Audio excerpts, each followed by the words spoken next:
I just want everybody to know who's here today, who wasn't here yesterday, that I got experiencing a lot of downloads regarding people's specific health concerns, and absolutely intending to be addressing those during this webinar, whether I actually mention it outright or not. Those concerns will be addressed, and I think that's one of the threads I wanted to pick up and explain just exactly what those mechanics are. So starting with a little prayer of gratitude, thank you to the source of creation, to the mother of the universe, multiverse, birther of the multiverse, for being this live webinar, for being it.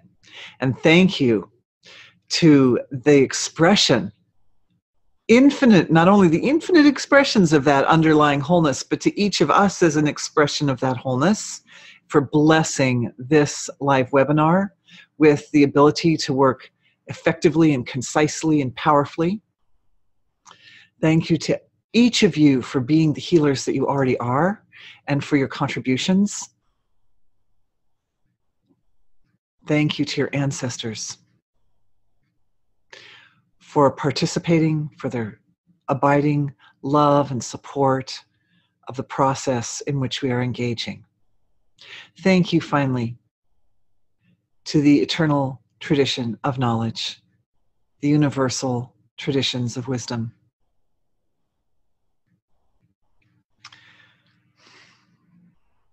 All right. So for the new people, the 1-minute overview of what's energy work is that in the energy work, what we're doing is we're focusing our attention very intelligently, very concisely to specific locations in the field of the physiology, in the field of being, in order to affect transformations which result in highest health.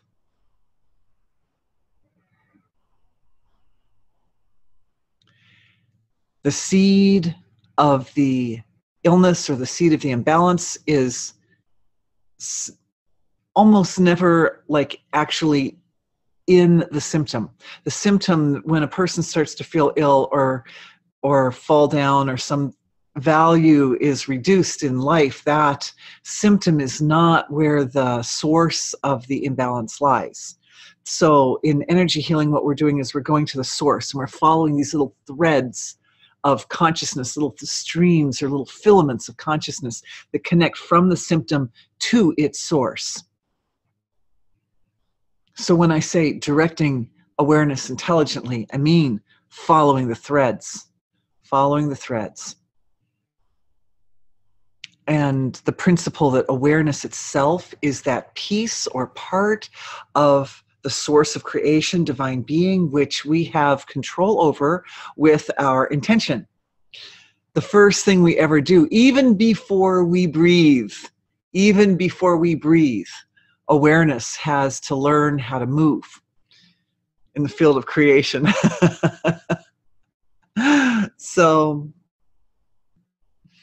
we're experts in moving awareness, and awareness is totality on the move.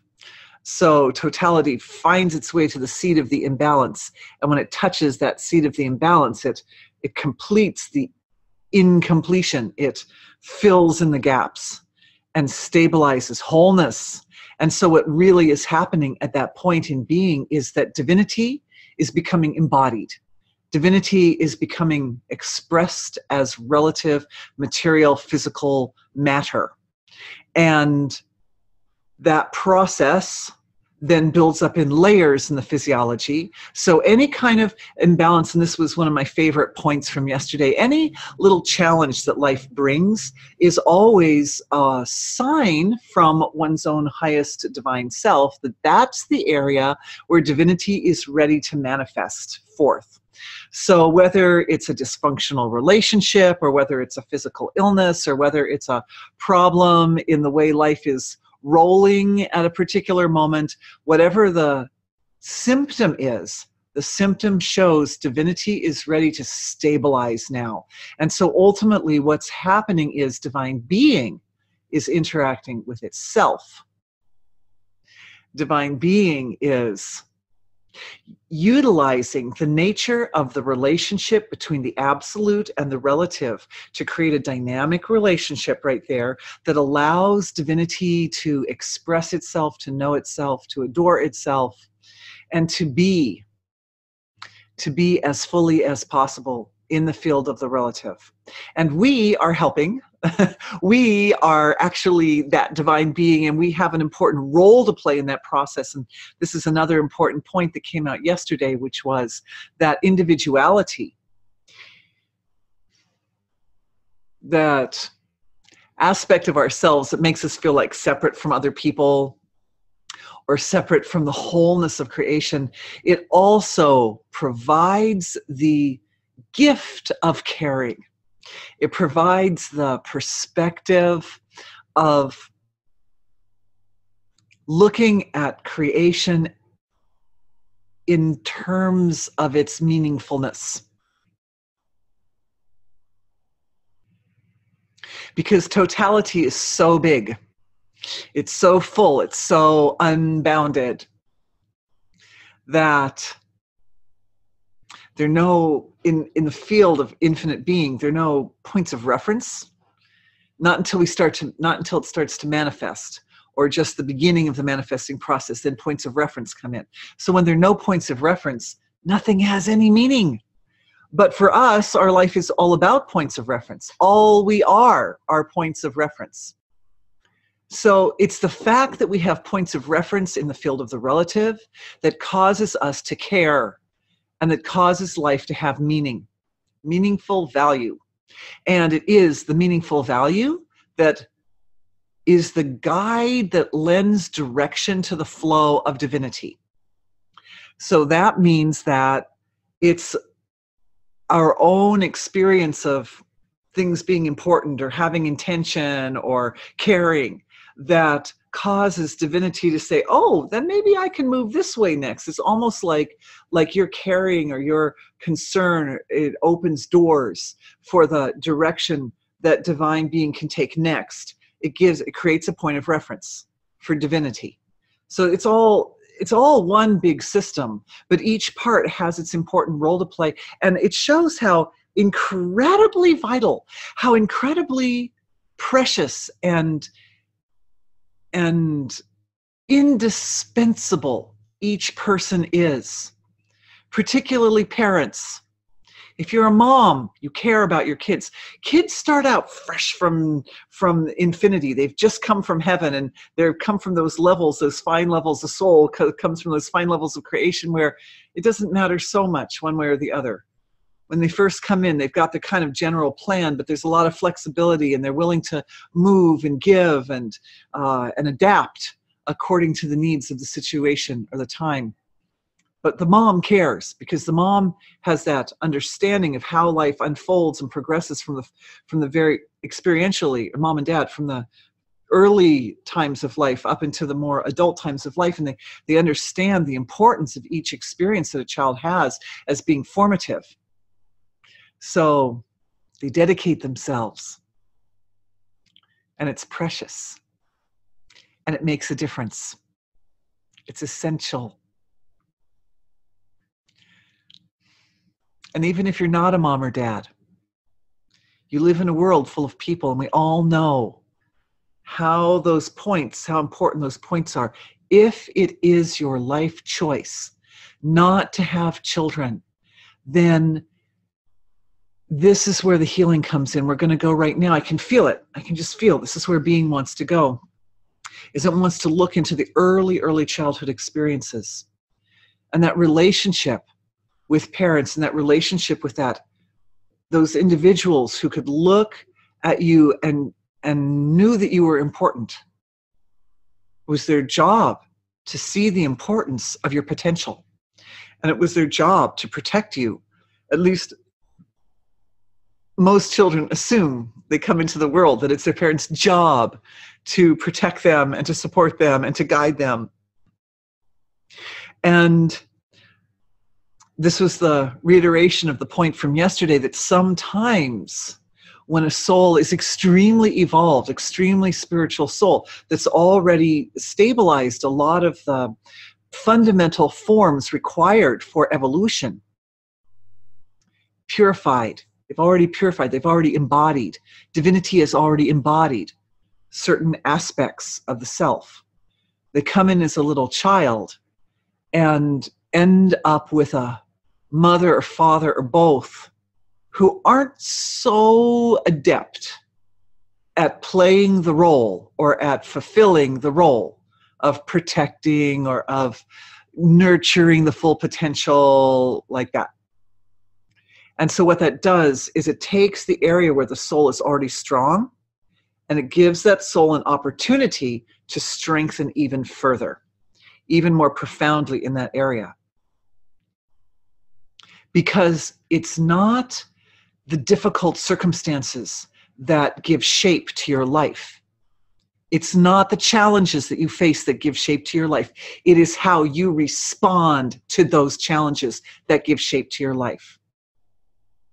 Because what you think and say and do has a much deeper, more profound effect on one's own self than it does on anybody else. If I say I love you, you get words. Or if I feed you, you get food. But what I get is a completely integrated experience of my heart expanding and wave upon wave of love so much that it drives me to say that. And when I say the words, that stabilizes and integrates the inner experience of my heart melting because you were so beautiful.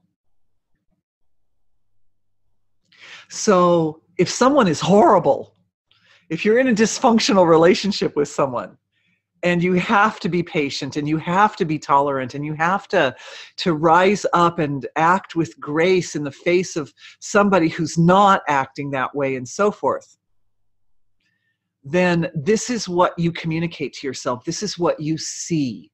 You get a chance to see how beautiful you are. And as you see it and recognize it and it has meaning for you, then it becomes stabilized and divinity embodies at that level of self. And then from that point on, you can never say, oh, I'm not good enough. Oh, I'm pathetic. You can't say it because you prove to yourself that you're not. One of the aims here, and this ties into one of the questions, I've got some questions here, and I still have these threads from yesterday that I haven't picked up on yet, but let's just go to this one question. Let's see, it ties in. Beautiful man is asking this question. His question is, it seems like some people are more ready to have the subtle work of energy healing find expression at a relative level of the physiology, and others not. He says it seems to him like some people just go on day after day, year after year, decade after decade, doing their spiritual push-ups and doing their work of devotion on a deep inner level, but on an outer level, it seems that they still see imbalances and imperfections and so forth. So can we address that? And so now that we've been talking to the little child and sort of warming up and softening up to make sense, because for little children, the nervous system isn't fully ripened, and so they, for them, there can be some confusion about why they have to deal with. They forget that they're ancient and they're already stabilized and evolved. So they wonder, why do I have to deal with this mother or father who is abusive or whatever? So what we're doing is we're bringing in the present self that understands and has that vision to go back and to embrace that little baby child person and to comfort them and give them the download of information. This is you in the present, downloading information to you in the past. Why you have a brother or sister who needs more attention and love than you do. Why they get all the attention, or whatever the different situations are. Even friends, even situations in school. Everybody had put their challenges at different points. And yesterday we did a big healing and clearing for the contracts that are behind those relationships and situations. So that was good. And that can also sort of integrate without having to go into a long verbal description, because we want to keep moving here. But that also, the clearing of the contracts, you are all included in that and continue to be included now through the past as well as the present and the future. When we work with the past, we're all also necessarily working with the future, right? Because you make an adjustment over there, it makes an adjustment over at the other end of the spectrum. And what it does is it realigns the individual. So there's a realignment or a refining of the cord of light, which is running through the core of the body, with the future potential of the soul. The one that's got that divine embodiment stabilized to the highest and most perfected degree. That means divinity is reaching back through time from your own future to embrace you now, to hold you and to keep you close, so that as you move forward, whatever choices you make, whatever decisions you make, whatever thoughts you have, whatever communications you give out to your environment, they are the ones that draw you ever deeper into the heart of divinity. Oh, that's beautiful. That's so beautiful, everyone. So getting back to this point, why some people are more ready than others to integrate the healing work that we're doing at a relative level of creation. The answer is that as long as the negativity is still serving on some level, as long as the difficult situations are resulting in the individual having a chance to see their own patience and tolerance and strength and empathy and compassion and goodness, then those difficult situations continue to be present. And the key to switching over from having to deal with difficult situations in order to recognize one's divinity is to just drop. It's like taking a medicine. You know, if I need to take a medicine in order to activate my consciousness to heal me, then can I just activate my consciousness to heal me and forget the medicine? So that's basically what we're doing here. So the principle is, yes, it comes to enhancing and stabilizing one's own capacity to self-love. And here what I'm seeing in the question from this very sweet, dear healer, it's a healer who's supporting our whole group right now in his devotion. He's such a beautiful man. He's giving everything right now. Is that when he was little, when we're little, so we're still working with little self, and we're working for everybody with little self, there was that illusion that I'm lovable because my mommy thinks I'm lovable, or I'm lovable because my family thinks I'm lovable, because I'm treated as lovable, because I'm seen as lovable in their eyes. And if they really loved me, then they would know what I need and want without me even telling them. They should know that. Obviously, every little kid wants the same basic things. They want to be safe, they want to be nourished, they want to be guided. You know, it seems like a no-brainer, right? But as we get older, what we need in the way of love is much more, and even back then, it can be, especially if the soul is very evolved, it can be a little more specified. You know, sometimes you need to be left alone. Sometimes you need to be hugged. Sometimes you need a word of inspiration. Sometimes you need encouragement. Sometimes you need a gift. Maybe what you really need at some moment is for someone to bring you a chocolate or something. You know, whatever, whatever it is. But the thing is that the people who love you, even if they love you really, really, really a lot, like with all their heart and soul, they love you, they only know what they need. They only know what is going to be good for them at the moment. They don't really know. Like, a lot of people can read minds, but a lot of people can't. And one would think that a mother would love their child so intimately. See, the child comes into the world with this experience of union. They experience themselves literally as unified with the whole creation. It takes time for the little child coming into creation to recognize, oh, I'm separate. I'm separate. At first they come in, they just think they're just one of mom's appendages. Like, I'm attached to her body, right? So I'm just part of mom. You know? takes time. And so, but the mom has long since passed that time, has long since gone through that cognitive transformation. And she knows that it's all separate. So the mom may not necessarily feel that level of complete psychic clairvoyant union with the child that the child feels with the mom.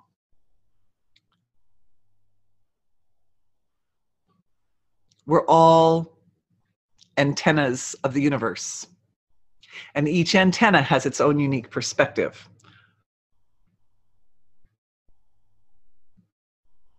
I can imagine it can be a little disappointing for a child to realize, oh, mommy isn't clairvoyant and can't read my mind. I'm going to have to learn to talk if I want, if I want her to know what I really want. So,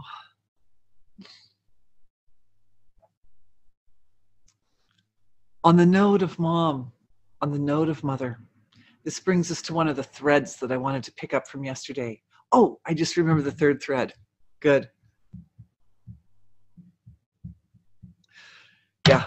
So at the end of yesterday's session, we came to a point, it was a kind of a resolution point, but almost a launching off to a new phase point also. And that was that collectively, we have invoked, you could say, we have invoked an aspect of being, of our own self, of our collective physiology.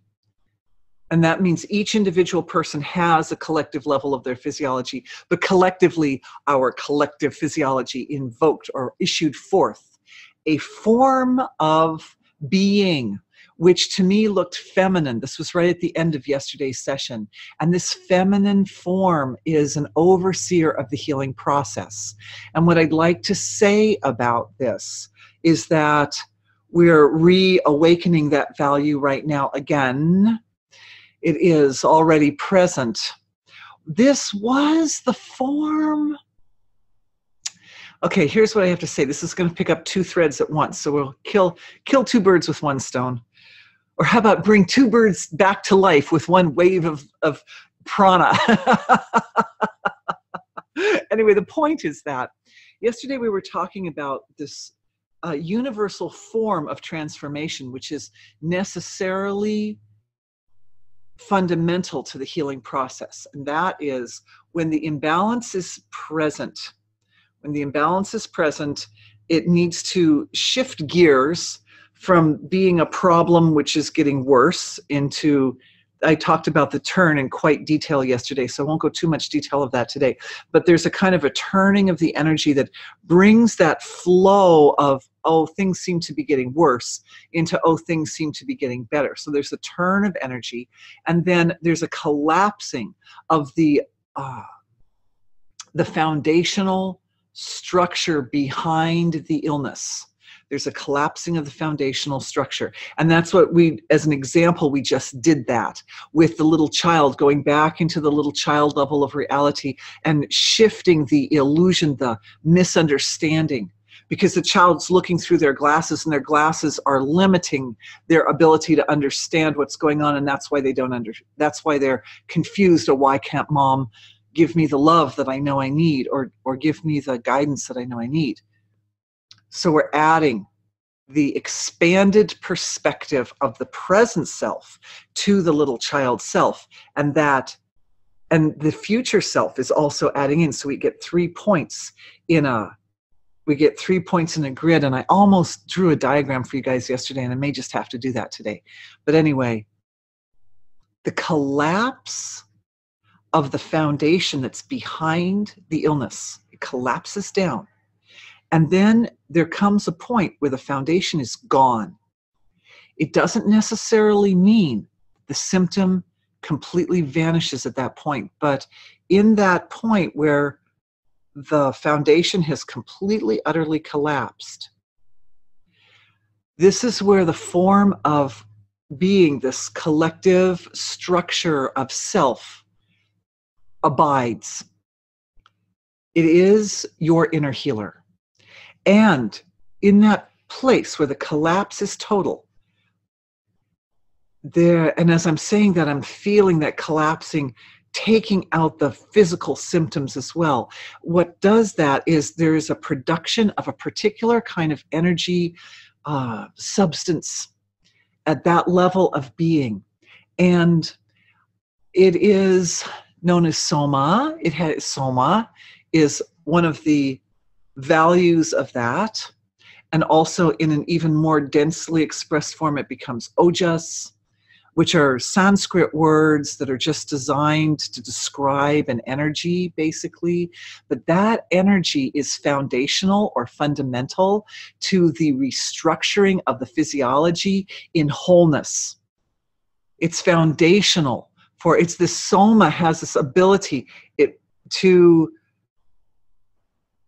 conform to the blueprint, the ideal blueprint of the physiology, and to activate it so that coming out of that point of total collapse, the structure rebuilds in a way which is aligned with cosmic evolution, which is aligned with a form that is capable of supporting divine embodiment.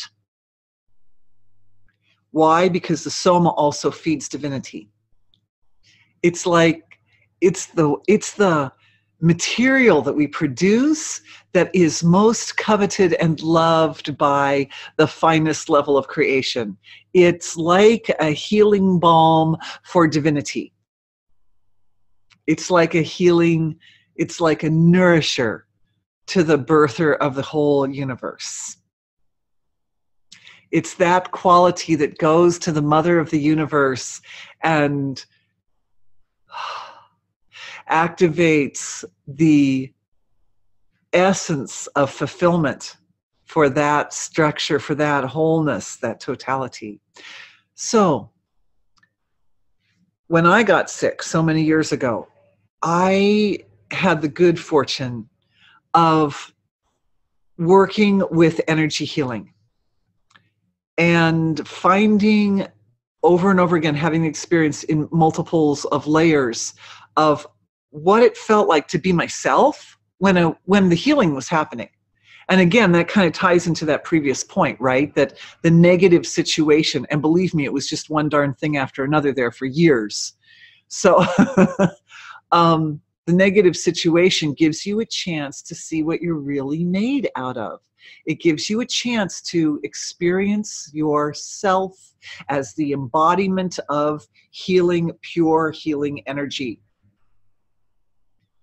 And that embodiment sits in that gap where the previous structure has collapsed and the new structure hasn't yet been created. And that gap is a gap of crisis. It is a gap of crisis because when the old situation that we're familiar with, even if it was awful and it involved pain and suffering, once it's collapsed, the point of reference has disappeared. And we know that divinity only wants to know itself. It wants to adore itself through its own self-expression. And it absolutely needs a point of reference to do that. So the old point of reference, as miserable and uncomfortable as it may have been, once it's collapsed, then there's no point of reference. And the new state hasn't emerged yet. The point of reference is held in the heart of your inner healer. And actually 3 points of reference are necessary. And so it looks like in my very fancy pants high technology here, I'm just going to draw this for you.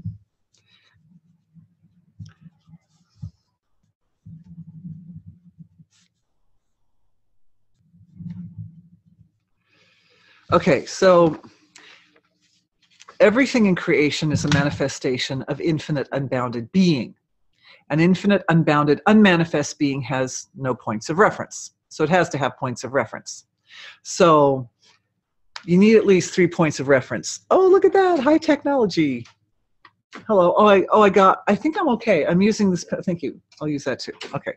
High technology, 3 points of reference.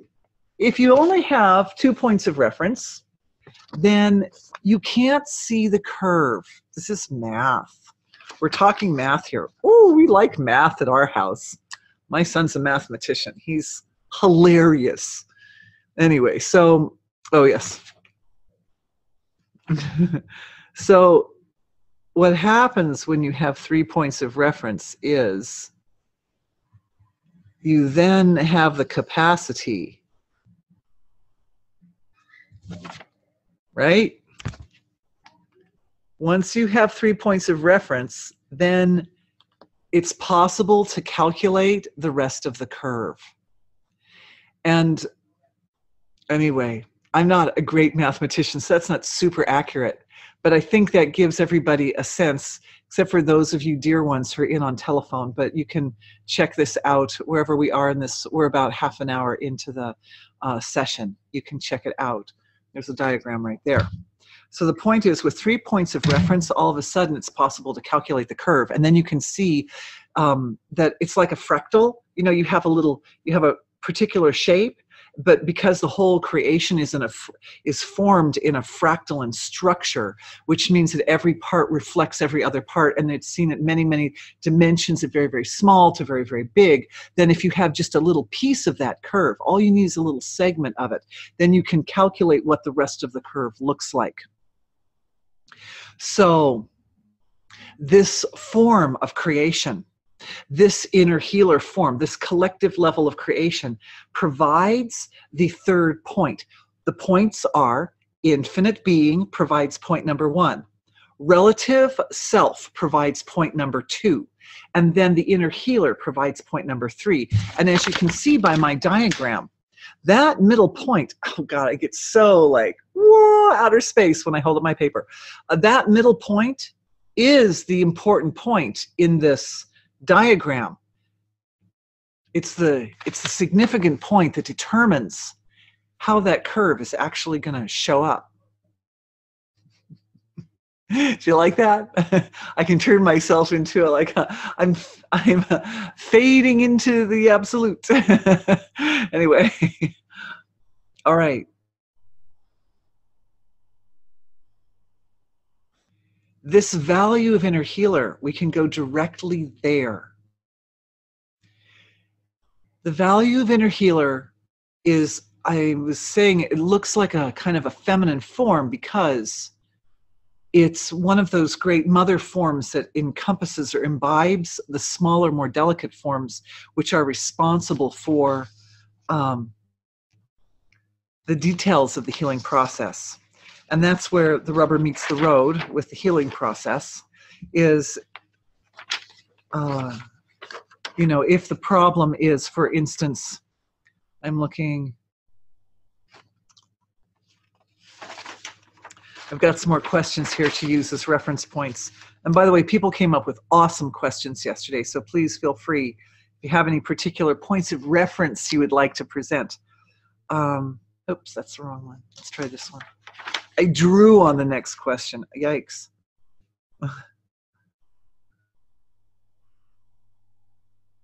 Yes.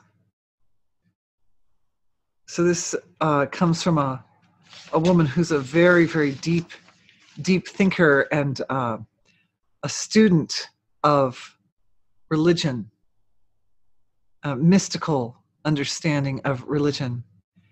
And she's saying that the ancestors have a lot of fear associated with religious differences and conflicts. And that there was so much dissonance even in and we know that we've seen religion go from, you know, mankind holding no religion or one religion to then it multiplies and multiplies and multiplies. And now the number of sects and the number of divisions in the field of religion are nearly uncountable.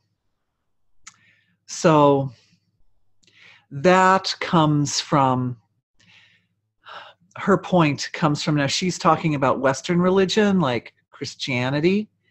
That comes from the nature of Christianity as finding a division between infinite being, divine being, and the individual. And I think Western religion doesn't really take into account the possibility of divine embodiment, except in its saints, except in Christ. And so the individual doesn't expect in their lifetime to ever have an experience of divinity stabilizing in the physiology. So even if a good Christian person is dealing with dysfunctional or difficult situations and they're showing such beautiful Christianly traits and qualities of, love thy neighbor and friendliness and so forth, they can't really allow themselves to accept that that is divinity within them. So it's an illusion. It's an illusion. And I think in the case of this question, what we need to do is, I don't feel that anybody in this webinar personally has a really big problem with that illusion, but your ancestors very well may. And so I'm looking into the physiologies and I'm seeing where it's sitting. And I'm seeing it sitting in the gap between the mental body and the etheric body. So it sits in the gap between the kind of the belief systems and what we think, and then the way we manifest physically. Boy, whew, the centuries have, it's, evolution, physical evolution has been held a little bit in check, I would say, over the last, 100,000 years. In order for cultivation of the inner spiritual value, it has to do with the density of Earth. That all the worlds have different degrees of density. And the particular density that we're dealing with, a particular proportion of Earth versus water versus fire versus air versus space, that particular mix that we have on Earth has given rise to a need in the evolution of mankind to build up a corresponding intensity of the subtler values before the earthy value will shift. See, if you live on an Earth that's more, like, say it's more fire predominated, like the sun is very fire predominated. This picture behind me has sort of captured a little bit of that element. Then the other elements have to build up a little bit more in order to balance that predomination of fire, in order for the evolution in that kind of a world to move forward. I'm understanding this. I'm also seeing it in terms of mathematics. And since I'm not a mathematician, I can't describe it to you. Please forgive me. But everybody's receiving a download about this right now. Everybody's receiving a download. It has to do with the way the universe is structured throughout the field of its manifestation. And this is being offered to the ancestors of the many religions so that they can understand that they were dealing with specific types of limitations and boundaries because of choosing, because of the fate of being born human on Earth. And I'm seeing the awareness start to shift a little bit towards healing from Mother Earth, because Mother Earth also is locked into this same proportional relationship with the elements. And all I'm asking, and I'm just asking the question into divine being, is there a way that the elemental balance can be modified or changed or handled or refined so that Mother Earth also can have an easier go, that she doesn't have to deal with so much, like that first question of just feeling like doing the spiritual push-ups again and again and again and again and again and again, but never actually getting strong enough to see the change. Because that's what we're really looking at here. Oh, my neck shifted.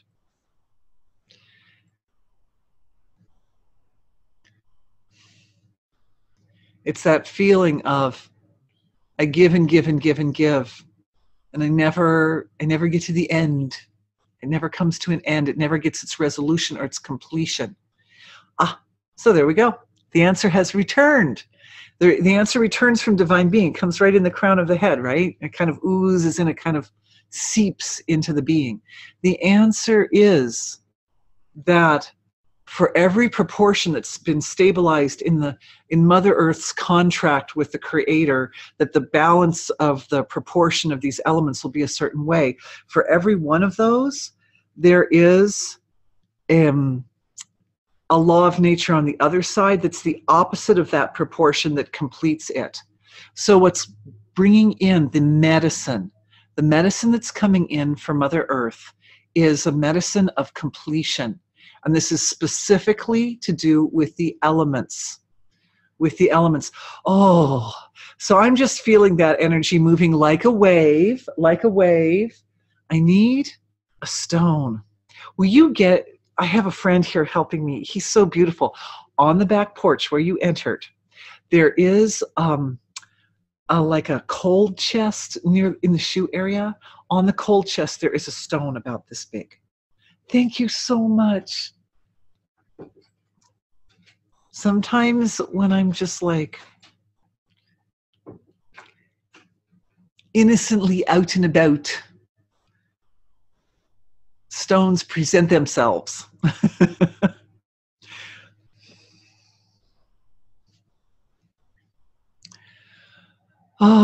So that healing, what that healing did was I felt this big rippling wave of energy moving through the mineralogical kingdom on Earth. It rippled through, and what it did was so yummy and beautiful. It was so like mind-blowingly beautiful. Oh, thank you, you're the best. You won't believe this stone that came and presented itself to me. It was like, really? You want me to take you home? Baby, thank you. Look at this. Look at that. Anyway, the energy of being, I'll hold it at different angles so we can appreciate how exquisite this is. It was sitting in a massive pile of stones, and they were all miserable. I went over there. They were depressed, literally. I went up, and the stones were just depressed, and this one was like, please, please. I'm like, fine. Most of them were like as big as my table, most of the stones. This was like just a little chip off of one of those stones. But the point is that I want you to see, because the ripple went through this stone, and it's big enough you can really catch a glimpse of what's going on here. Oh, we're at 1 hour 45 for those who are on telephone. You want to see the stone. Anyway, or 43 actually, to be precise.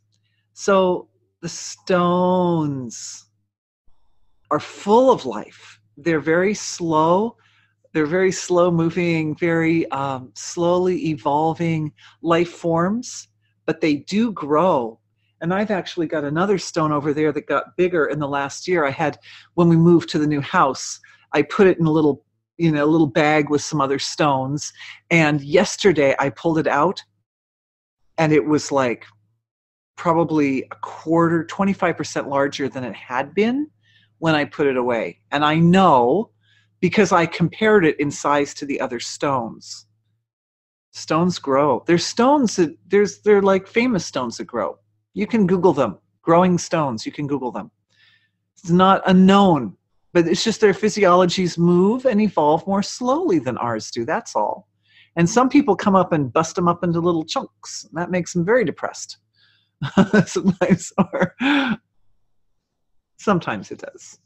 Anyway, the point is that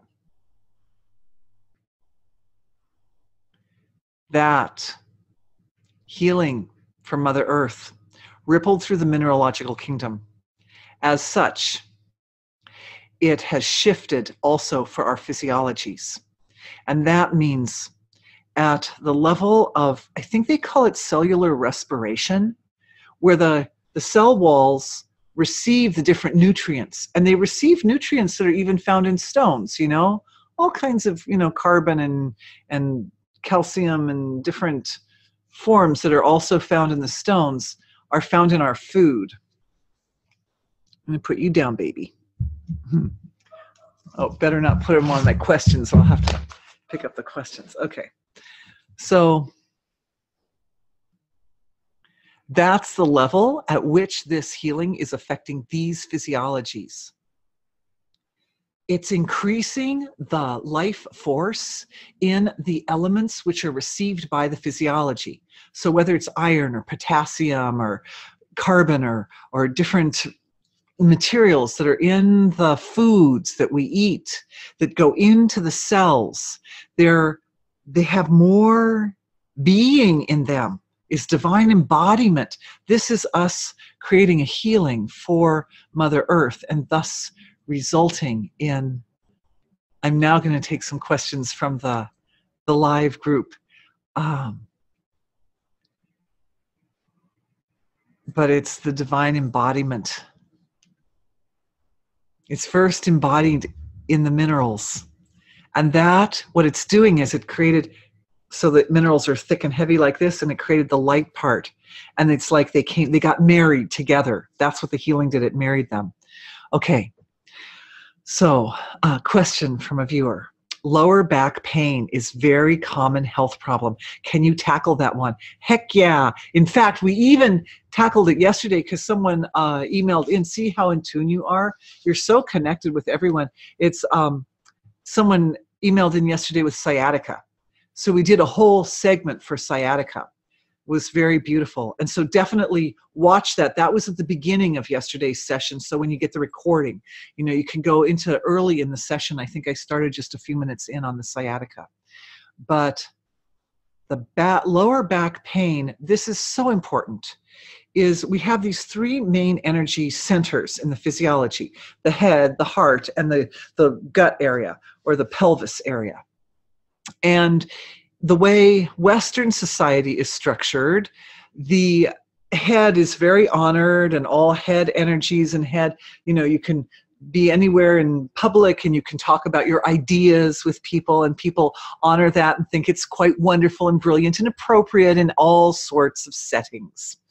And in some settings, being too touchy-feely or too emotional or too heart-centered is not considered appropriate.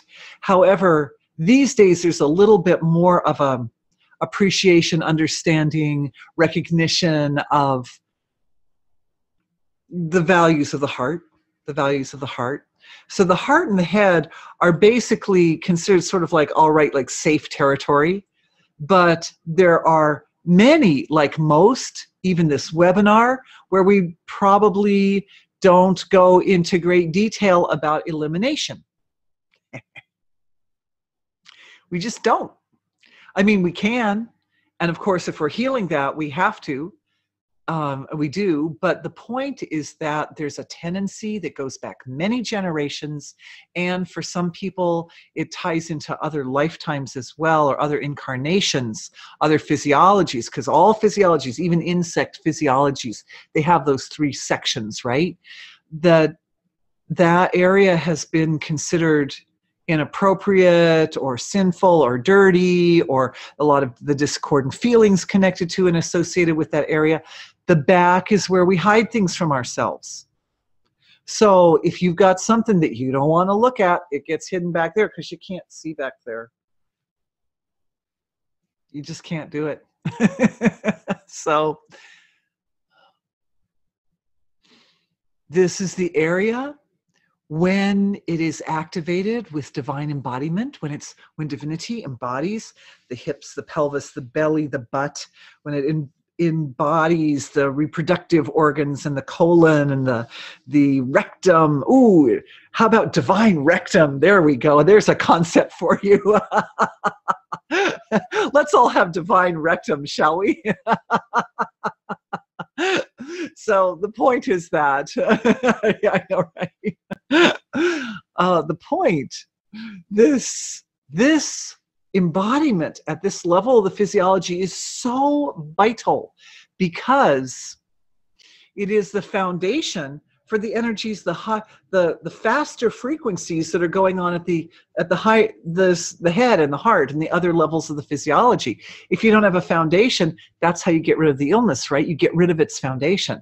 If the illness is based on illusion or the illness is based on some discordant feelings, in energy healing we eliminate those, and then the illness doesn't have a foundation anymore, and it has no choice. The symptoms have no choice but dissolving out of the physiology.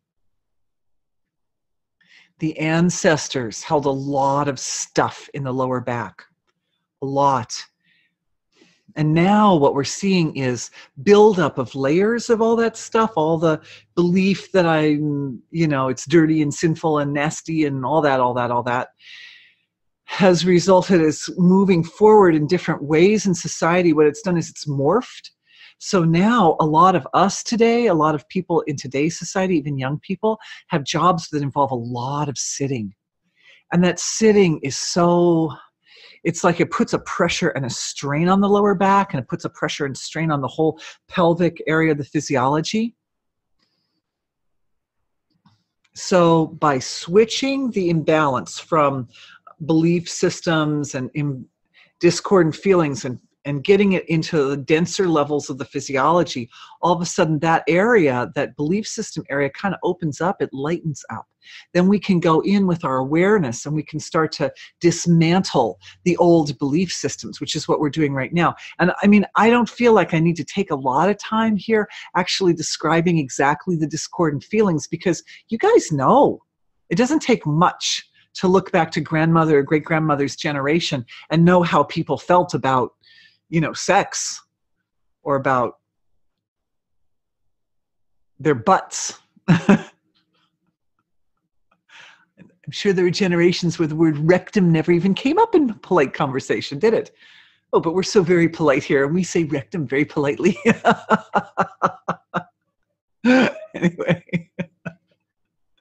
It's good to get in there and really work that area. And really, what we want to do is we want to establish the bliss of divinity in that area of the physiology. A lot of people hold extra fat. It's where they deposit some of their stuff that they don't like in that part of the physiology. So all those deposits. So what's happening is, I'm just reporting here, the mother of creation energy, that inner healer structure or fine value of your consciousness can go in there. This is another portion. There's a kind of overseeing intelligence for all the structures that have healing capabilities. And some of those structures have the ability to go into the physiology cell by cell by cell, or even molecule by molecule, or subcellular structure by subcellular structure, and work them. And they have that ability, like a computer. A computer can do all these different functions very, very fast over and over again, like that. So a lot the way a computer works, you've got these structures down at the collective level of the physiology. I think of them as the master healers, but they're yourself. They're functions that yourself is capable of. The brain is capable of making those mental connections at an astounding rate.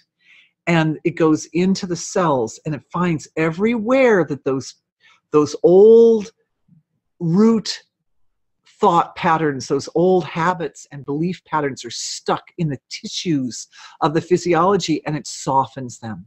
And it brings completion, because the awareness goes in and it draws in what is required to create re-establish wholeness in that area. So we're re-establishing wholeness in the tissues. And what I'm seeing for the viewer here, this would be in connective tissues in the lower back. Connective tissues. Part of that, all the discordant feelings manifest up as the inflammation in the tissues. So when you've got the inflammation, that's like anger and frustration, and those feelings start to get softened up, because when wholeness comes back in, the individual realizes, oh, there are concepts like sexual concepts or experiences, but they have their reality at an individual level, but they also have their reality at kind of a cosmic or universal level. And at the cosmic and universal level, it's not seen as yucky or dirty or sinful. It's seen as ancestors did too much back-breaking labor and needed to talk more about their rectums. Thanks, David. Yes, well, they did need to, didn't they? But they couldn't. because it was considered taboo. So then you get that frustrated dichotomy between the fact that they were suffering and that they couldn't talk about it. It was considered inappropriate. Oh, God bless our ancestors. Man, the ones that made it were really heroes, weren't they? Really, even if they were dysfunctional in some ways. Ooh, baby. Ooh, so we have another person up here. We've got a long question, and then we've also got a shorty question here. I would like to go to the short one here first, and that is torn cartilage inside right knee, keyhole surgery, 10 days, ouch, and help.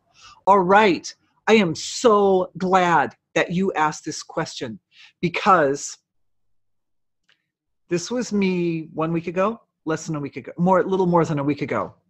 Getting on a plane, you know those little skinny aisles in the plane, and I had my baggage, and it was like really awkward, and I did something, like if this was my leg, it went like that at the knee, and I heard that ripping sound. You know that ripping sound that means something major just tore. And of course I managed to like somehow get into my seat and start to feel the radiance of pain as it sort of engulfed the entire side of, it wasn't just in the knee anymore. It was like the whole side of my body was like, wow, man, that's like, we're looking at about an 8.5 to about an 8.5 on the pain scale right there. So I'm like, definitely something's torn.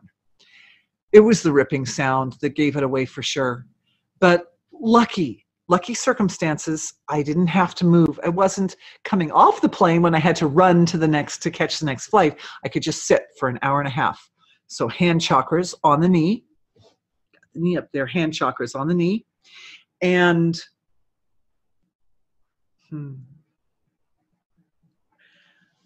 I didn't take my hand chakras off the knee for the whole hour and a half, or hour 15 total for the flight, and then maybe a little bit more till we disembarked. Till we got off the plane. When I stood up, I was like, okay, the acid test. Can I stand? Can I put weight on that thing? And sure enough, man, I stood up. While I was doing it, the pain went down to 0. So what did I do exactly? I would like to just give you this formula, because the knee is like, it was fine. And we got out of Denver. It was a little delicate, and I had to like make sure, like I had to pay attention to every step. The lesson was, every step counts. Awareness with every step. Because as long as I had full awareness with every step, the pain level was at 0. And if for 1 second my awareness, started to wander off to something that was being sold in a shop or something, bam, pain again. So it was like, okay. And the reason was that my whole system had just upgraded another level. My whole world had just undergone a huge upgrade. And that upgrade, it's like walking the razor's edge. When the energy frequencies rise up another notch, they take a quantum leap forward. All of a sudden, it's like you have new laws of nature that you have to work with.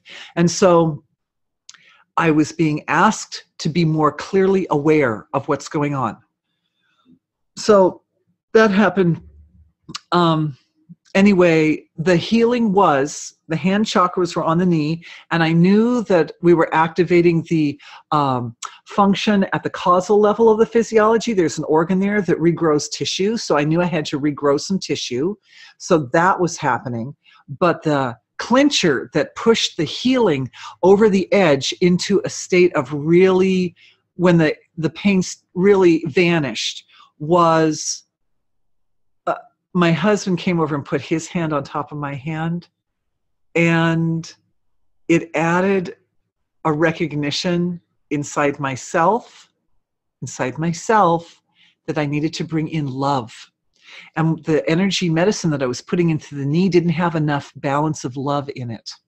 So that's when the heart expanded. The heart just sort of busted open. And a lot of love was coming in through the light, through the energy that was rebuilding the tissue, and the energy that had compassion, and the energy that there was a kind of like a finely tuned vision energy that was in there, going in and looking exactly at the tissues and clearing out all again, the inflammation for me was starting to build because I had just ripped, right? So I could feel the swelling coming up. And so it was going in and it was washing out was like washing out the anger, washing out the frustration, washing out any negative emotions that might have been stuck in the tissues, and that all washed out. But then, like I said, the clincher that really rebuilt the knee back to its full strength was the love. And when the love combined with the rebuilding tissue and light medicine, that was what did it. So that's the formula. The man who asked this question is receiving that formula not just from me verbally, but as a download, and so is everybody else, because nobody knows when they might make a wrong step, or nobody knows when you might go through some kind of quantum expansion to a whole nother level, and then all of a sudden the rules have changed and you have to walk the razor's edge more than before, and so forth. So everybody receives, everybody receives. And boy, was it such a big lesson for me. It was a really big, humbling lesson about the importance of including, or at least considering including, the value of love energy in the light medicines that we make for ourselves. The tissues really needed to be loved up. The other thing, and this ties into the point on the sciatica from yesterday, is that the energy that heals the lower back has flexibility in it, because the beliefs that have been binding or holding the tissues in such a way that the imbalance comes into the connective, the fascia gets kind of constricted with the old belief systems, that when those dissolve, flexibility comes in. And almost always knee problems or challenges with the knee have if you follow the thread, it almost always follows itself back up to that point in the back, the lower back, the lumbar area, lumbar 3, lumbar 4 in there. So that area also needs to be loved. And maybe that's why the question came up today. We're adding to yesterday's healing for sciatica, we're adding the element of the love energy into the light medicine that moves into the lower back, for the lady that was asking that question yesterday.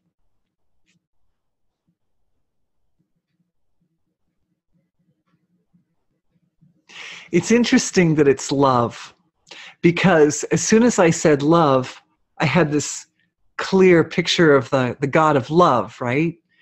And that God of love in the lower pelvis, lower back area is also connected to human concepts and experiences having to do with romantic love or sexuality. And there's a big knot of something that that definitely needs to be addressed. So I'm just going to let the energy medicines that are moving into the whole pelvic region. I want to add something here. I'm going to let those energies work on that imbalances to do with feelings about sexuality. On that note, I was wanting to have enough softening up of our group here, softening up of the consciousness of the group, because we don't want things to be taken the wrong way. But a beautiful woman in the community here, who's healed herself of Parkinson's disease. She's like a real saint. She offered me a sheet of names of the energetic mother energy of the pelvis. There's 64 names, and the 64 names are coordinated with the 64 nodes of the Flower of Life matrix. So that is going into the pelvis also. That's going in there. Flower of Life matrix with the activated energy frequencies of this, they call 64 yoginis of Durga. They're like the 64 forms of this mother goddess who's like powerful. She keeps everything in line. She keeps everything in order. Whew, that's good. I actually have that. I have that piece of paper with those names, but word of warning, the meanings of the names, some of them are extremely sexual.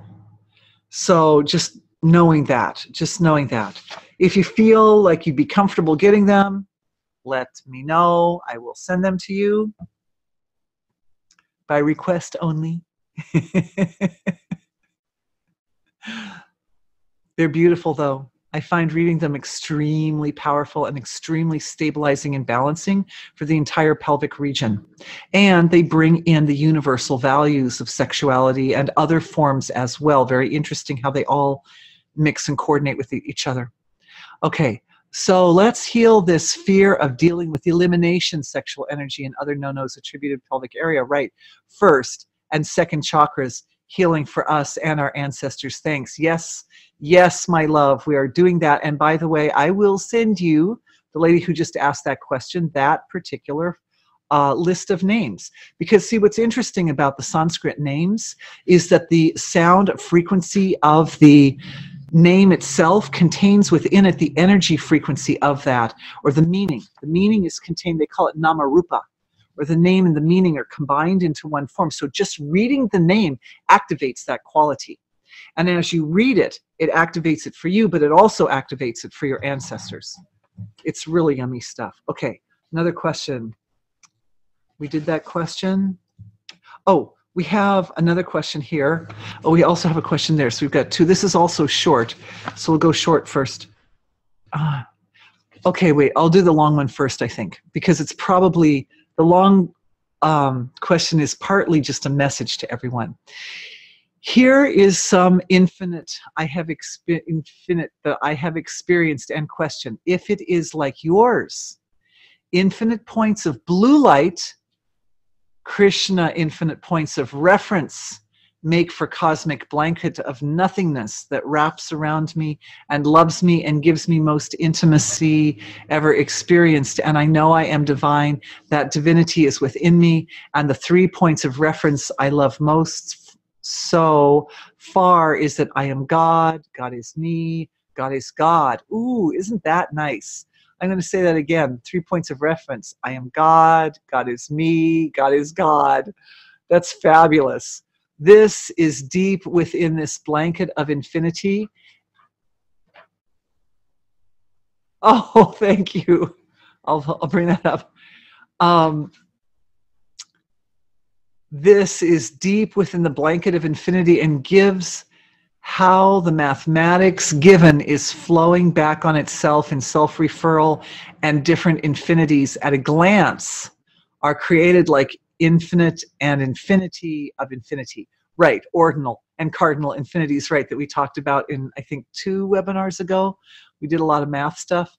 This infinity, this is infinity I get from healing, ability to experience and put into words something about infinity.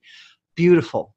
That's beautiful. Absolutely right. That ultimately the most powerful folding is divinity folding in on its own nature. That's why as soon as divinity is embodied in some part of the body, it starts looping in on itself. And that part not only it knows itself as divine in origin, but it continues henceforth with every thought, word, and action you make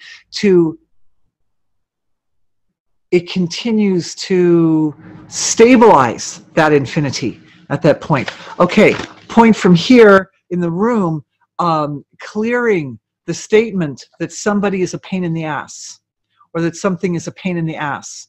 And we dealt with that earlier in this webinar when we talked about difficult or challenging situations or dysfunctional relationships. That what we're doing here is we're just shifting awareness slightly from focusing on the difficult situation itself as that which defines me to focusing on the way I respond to it is what defines me. And that little shift right there, I feel, is essential to support the healing of that principle that something is a pain in the ass. Because it's almost like when we define something as a pain in the ass, we're defining it in terms of our own physiology, a part of our own physiology, that we can hide stuff back there. It can hide back there, and then we don't have to deal with it, except we do every time we sit down. So, so good to deal with that. Here, this very sweet lady's been waiting a while for this question. Since a few nights can't sleep well, somehow the body feels uncomfortable. Please, could you help? Thank you.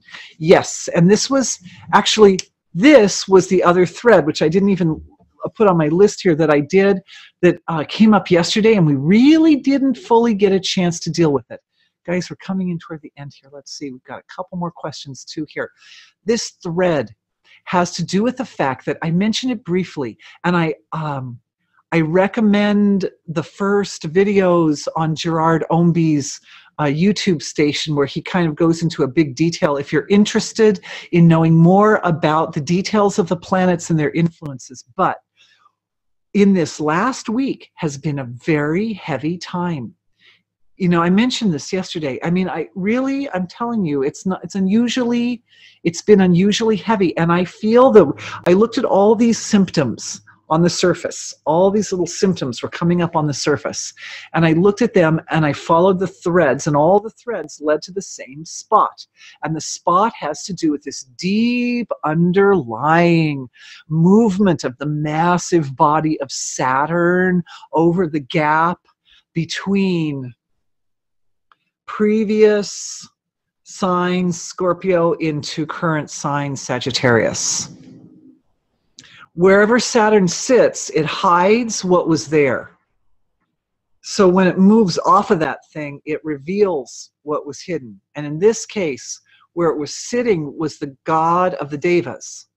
So we have had previously less access to the Devic intelligence in our own physiology. That's why what we're doing in these healing sessions is we're getting all of our own personal relationship with that part of ourself in order, because as this move takes place, chaos ensues. And so the outcome of the challenging situation of Saturn going underneath the whole field of creation, and all of us going, we're up at the surface going, whoa, whoa, is that ultimately we're going to be in a state of greater orderliness and balance. But if we know that, and we use the move, we like leverage the move to create more internal balance and order, then the result, as we go through that chaotic period of transition, the result will be that it will be a smoother ride. But we also here, you should know, we're not having a good sleep in the last week. It's been a lot of stirring and liveliness. And I mentioned briefly yesterday that in this house, whenever we're going to have a webinar, there's a night of sleeplessness, often the night before or the night after, because it stirs the field so intensely to make this big transition. So the sleeplessness, my interpretation of this question is the sleeplessness is a byproduct of the transition that we're in right now. And it's huge. It's huge. It's worldwide. Huge phenomena. So the solution note to team, please make a note, dear, to put in the link to the technique for eliciting a sleep response in the physiology. This also ties into the dream time that I was going into yesterday, but I would prefer to go into the questions and talk about that maybe more in the next webinar. So since we're healing sexuality, what is energy behind uterine fibroid hysterectomies? Oh, thank you for asking. Boy, that's a good one. As you can imagine, in the years that I've been doing this now, pretty close to a decade, I've seen a lot of people come with a lot of concerns.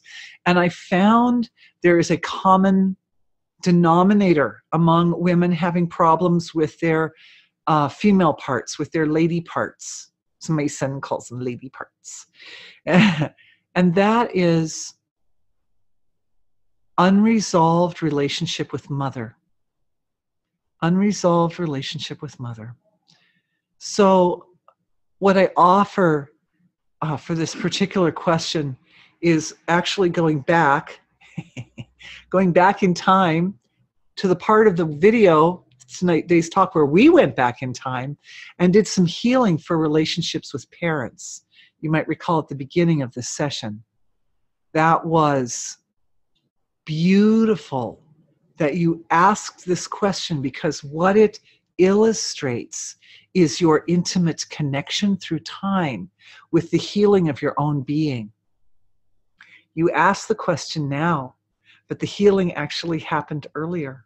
But your attention on it now, what it does is it enhances the healing that actually occurred earlier in the session. So that healing takes on a whole nother, and it creates,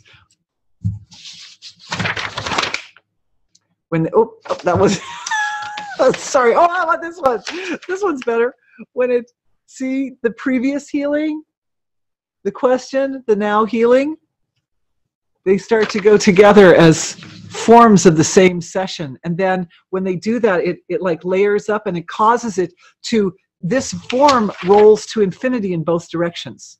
Infinity is found in both directions. They're infinitely small and infinitely large. That connects it. That's what's happening. It's happening for relationship with mother. And for any other ladies or men in this session that need more healing, their relationship with mother, supporting that process. And I'm just feeling that energy moving because we're coming close on time. We have one last question. We're just like 2 minutes over, but maybe we can take one last question. That would be nice. So everybody is satisfied. So last question here. By the way, that energy, that healing energy rolling through the healing for the lady parts, going back to infinity and out to the highest level of a manifestation at the same time. And as it's offered in that way, it refines and multiplies and enhances. And may it continue rolling for you until everything is completely healed, including, if necessary, regrowing the missing organs. Just like our friend is regrowing his cartilage. Yesterday, I gave our mutual friend a list of names and qualities of the 64 yoginis from our tradition. Also, the Rajaram's book, Veda in Human Physiology, the 64 yoginis are found in the immune system. Ooh, which seem to correspond with what you just said. Beautiful. Please send me the list that you have, please, and thank you. Well, darling, you came in as an anonymous viewer, so I don't know who you are. So there is that. I might be able to go back into the files, the Zoom files, and find out who asked that question. But if you have the 64 yoginis from the back of Rajaram's book, it's entirely possible that the list I have is also from Rajaram's book, which I think I have somewhere. I'll check. So maybe you already have this list. But yes, the heart chakra, the immune system, the thymus is at the center of the heart chakra. And it's like a mother to the whole physiology because it has to embody that fierceness that we tend to associate with Durga, because in addition to birthing immune system cells and training them to function like a little army, right? It also has to go through and decide, after everybody's been born, everybody's been trained to their fullest capacity, decide which ones are not up to snuff and which ones are, and destroy its own children, the ones that didn't evolve up properly. So it's a very highly discriminative process that takes place in the thymus. It's very, very sophisticated.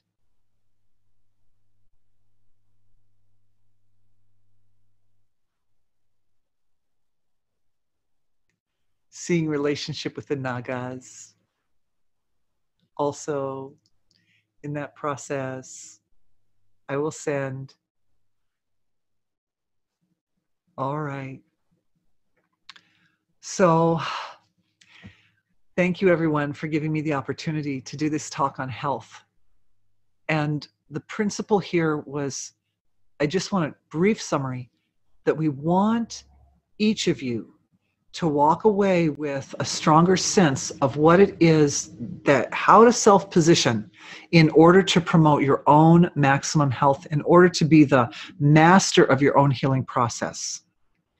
And this has to do with this point where first the intention of I want to heal sets the process of healing in motion, and it starts the collapsing of the of the foundation of the illness, but it's at that point right in the middle. It's that crisis point.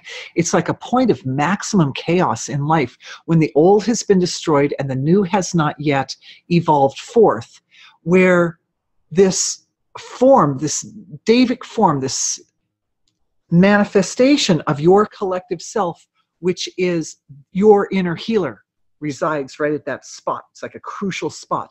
And let me tell you, there is in that spot infinities inside of infinities inside of infinities inside of infinities. It's one of those really interesting places. So in that crucial spot,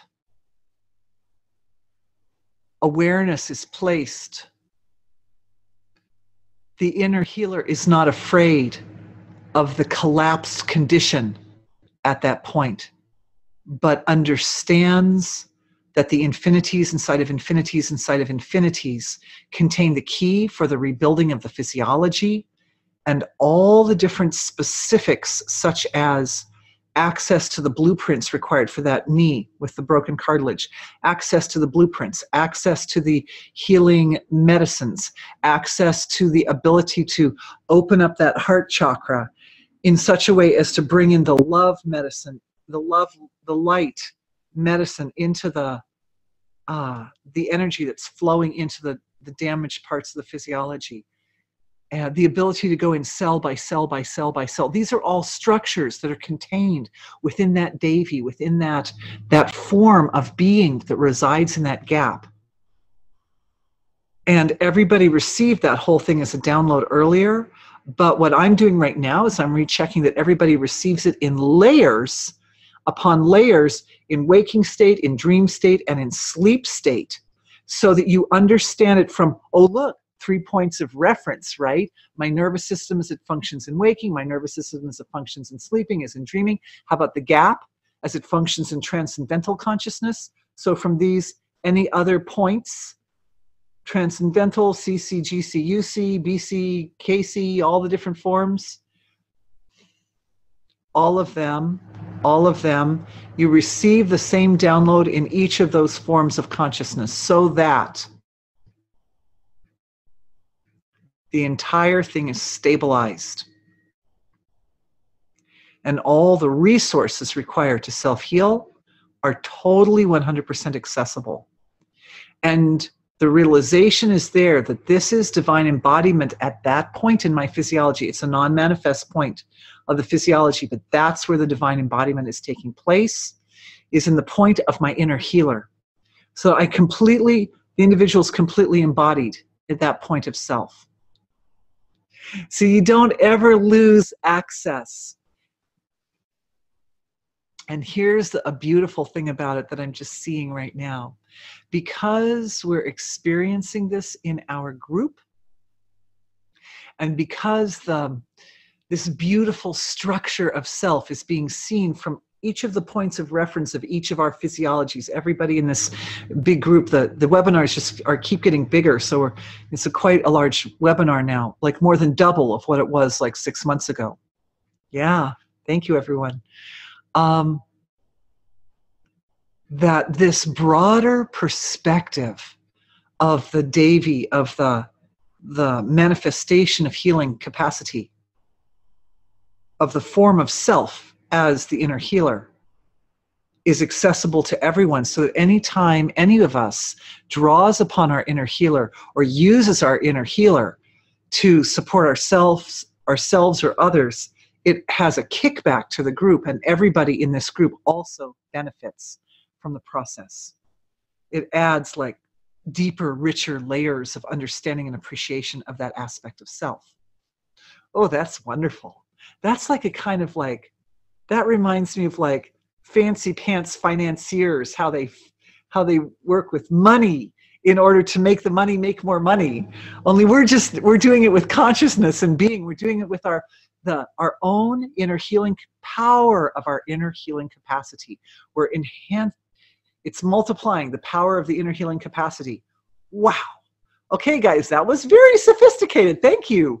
Totally over the top. Amazing. Okay, one more question. Oh, yes, in Rajaram's book about one more point coming in.